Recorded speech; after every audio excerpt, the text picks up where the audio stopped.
What's the best way to make money in property? Be it developments, flipping, or just good old buy-to-lets? It's probably the question that I get asked most by potential property investors. And I've been involved in over £30 million worth of property deals, and I've tried nearly every single strategy that there is. So in this video, I'm going to rank every property strategy from best to worst based on my experience so that you can pick the right one for your situation. But before we get started, I need you to understand something. If your friend became a rocket scientist and got rich, would you immediately assume that the only way to make money is by being a rocket scientist? Probably not, because that would be pretty illogical. However, when it comes to property investing, people see one person posting a load of photos on Instagram, which, to be honest, a lot of the time are fake photos anyway. And they just assume that they need to use whatever property strategy that this person was using because that was the best one for them. And so therefore it must be the best one for you watching. But ultimately it comes down to you as an individual and your own circumstances. You can get rich being a footballer,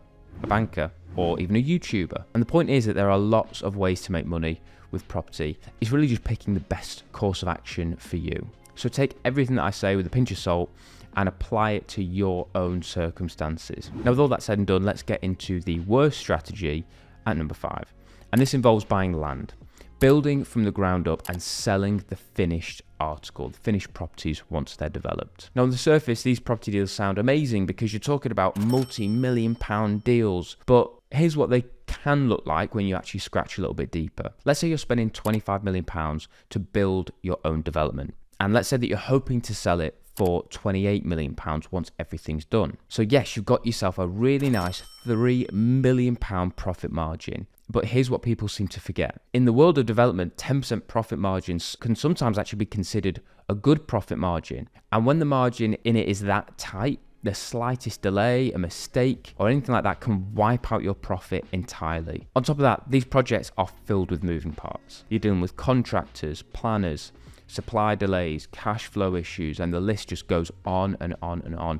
And the more complicated the project, the more chances are that things can actually just go sideways. You can hire a construction company and they could just go bust halfway through the project. Or you can manage your own team and still get wiped out with unexpected costs. Now, to put this into perspective, one of the UK's largest construction companies, ISG, actually went bust recently despite their size and experience, just due to seriously low profit margins. And if an industry giant with decades of experience can go under, then imagine what that means for someone who's just starting out in property. So what I've just described are known as ground up developments, buying land, building properties from scratch and then selling them off when they're done. Now, this is the only strategy on the list that I haven't personally tried, and that's a deliberate choice. Not because I don't think I could do it, because plenty of people I know do it really, really well, but because the margin for error is razor thin and the consequences of getting it wrong can be massive. So if you're considering it, I'd strongly recommend getting a solid understanding of the construction industry and the risks involved. That's what I'm doing before I dive into something like that. And if you don't have that experience, partner with experts who can help you by spreading the risk. Or else you could just end up broke with no investments left and half-finished projects bringing in zero returns and just draining your bank account. Now, next up at number 4, we have a strategy that is often sold as the dream setup. You buy a place, you list it online, and you start making money in your sleep. And when I first heard about this strategy, I'll be honest, I was completely drawn in. I absolutely went for it. So here's how it works. Let's say you were to buy a house in Manchester, and instead of renting it out to a family on a 12-month AST contract, you decide to put it out on platforms like Airbnb and Booking.com. So rather than getting £1,000 a month that you might make from an AST contract, you can make £150 per night. So if you go able to get a full month booked, you're able to earn 4.5 times your normal AST rent. Sounds like easy money, right? But once I looked past the surface, I realized it isn't anywhere near as passive as people seem to make it sound. In fact, calling it passive is probably one of the biggest misconceptions in the property industry, because you're not just collecting rent month in and month out.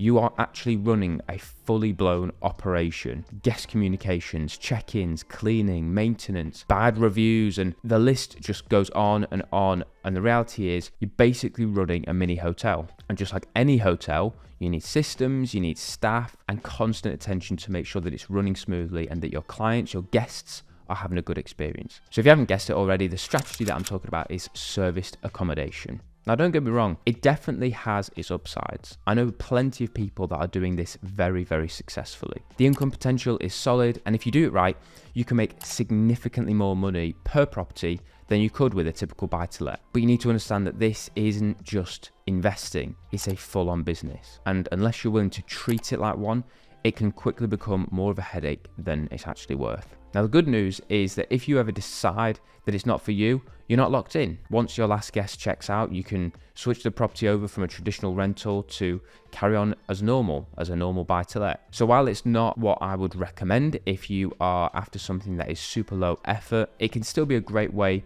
to just sweat your asset if you're prepared to do the work. So now we've arrived around the middle of the list. Not the worst strategy ever, but also not the best in my opinion. It's where you find a tired, outdated property, you renovate it, and you sell it for a profit.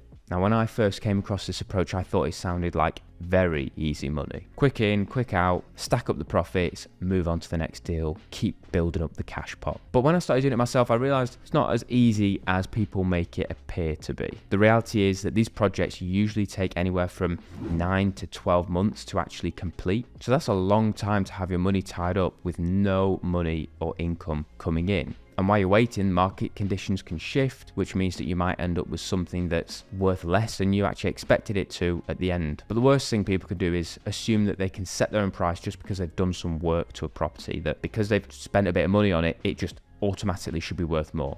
And that's not how this thing works. Every property in a street has a ceiling price, a point that it's unlikely to go beyond, no matter how nice the finish actually is. You can throw a new kitchen in, fancy tiles, maybe even put an extension on the back, but if similar houses in the street are selling for 150,000, you're going to really struggle to push much beyond what has sold in the past. And even if you do manage to sell it for more, there are things to consider like taxes. Say you bought for £80,000, you sold for £100,000, that's £20,000 in profit. But then capital gains tax kicks in and you lose up to 24% off that straight away. Now you're down to £15,200. And that's assuming that you've calculated your numbers correctly and that your refurb costs have stayed the same. And before you know it, the profit you thought you were going to make at the beginning starts to look a little bit average. So the strategy that I'm actually talking about is flipping, buying rundown properties, renovating them, adding value, and selling them on for a profit. It can work, especially if you buy well and keep your numbers tight, but that's not as easy or as quick as some people online make it out to be. But if you're going to get into property flipping, the key is to build the profit in right at the beginning. I always say the profit is in the purchase. That means that finding a deal where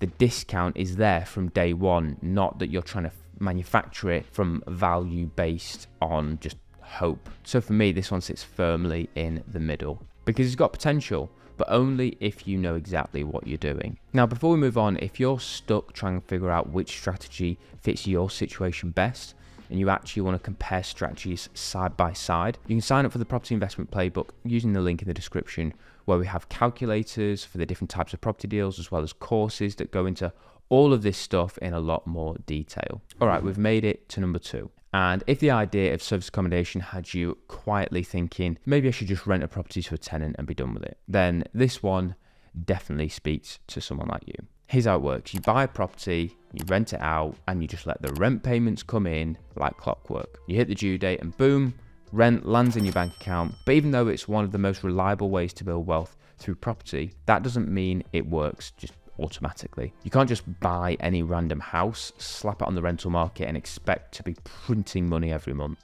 You still got to be smart with your investment. This strategy works best when you choose properties in areas with strong rental demand, where there's also potential for long-term capital growth. It's also key to know your numbers and not overpay, otherwise your returns could be wiped out before you even get started. And though it's way more hands-off than service accommodation, being a landlord is not a breeze either. You still need to stay on top of property upkeep and handle any tenant drama that might pop up. And remember, it's a long-term commitment, so you have to be in it for the long run. But compared to all the other strategies that we've covered, this one is definitely the most relaxed and chilled out one of all of them. And what I'm describing is the good old buy-to-let. And it's probably one of the most popular property investment strategies for a reason, because when it's done right, it just works. It's especially great for anybody starting out with a smaller pot of cash, like less than £100,000 for example, or for investors who are thinking long term and just want to build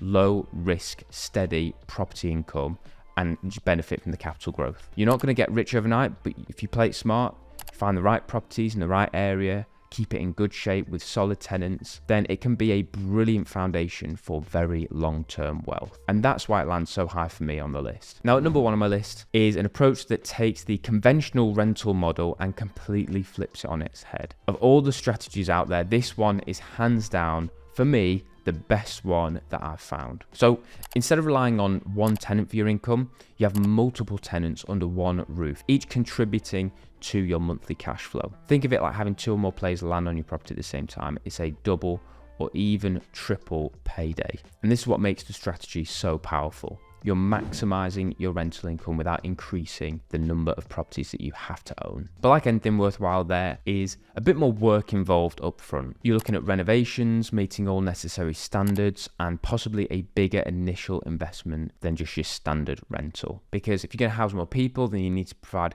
the right sort of living conditions, the right sort of fire safety and all of that. But the reward is 100%, in my opinion, worth it.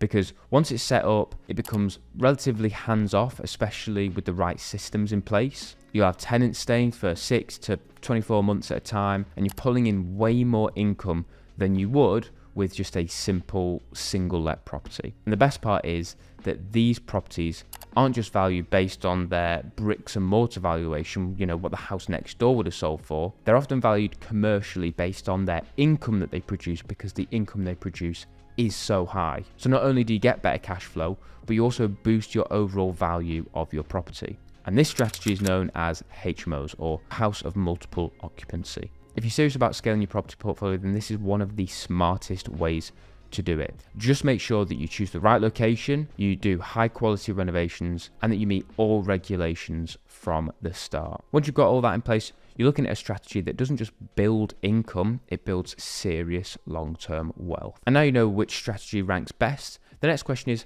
how do you actually get started? Because knowing the best strategy is one thing, but implementing it and successfully in today's market requires careful planning and very specific steps. So check out this video next, where I'll walk you through the 31 steps that you must take before you actually go and buy your first property in 2025.